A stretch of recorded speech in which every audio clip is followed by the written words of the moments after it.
Speed থাকবে, ইন্টারনেটে 5G speed থাকবে, কিন্তু আমার বিচারে কোনো স্পিডই নাই। সবকিছুর স্পিড বাড়াচ্ছেন, বিচারের স্পিড বাড়াবেন না। বিচার এভাবে কচ্ছপ গতিতে চললে তো কোনোদিন কেউ ভয় পাবে না। সরকার তো অনেক কাজ করছে, ফ্যামিলি কার্ড দিচ্ছে, কৃষক কার্ড দিচ্ছে।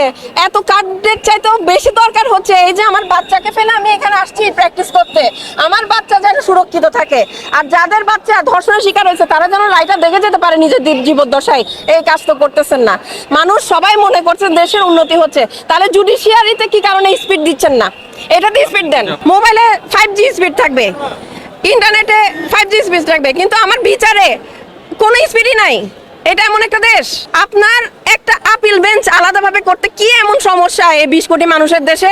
বিচারক নিয়োগ দেন, বিচারক নিয়োগ দিয়ে আমাদের জন্য একটা আপিল বেঞ্চ আলাদা করে দেন, যেখানে ধর্ষণের শুনানিগুলা, আপিল শুনানিগুলা নিষ্পত্তি হবে। এটা করতে পারছেন না, সবকিছুর স্পিড বাড়াচ্ছেন, বিচারের স্পিড বাড়াবেন না।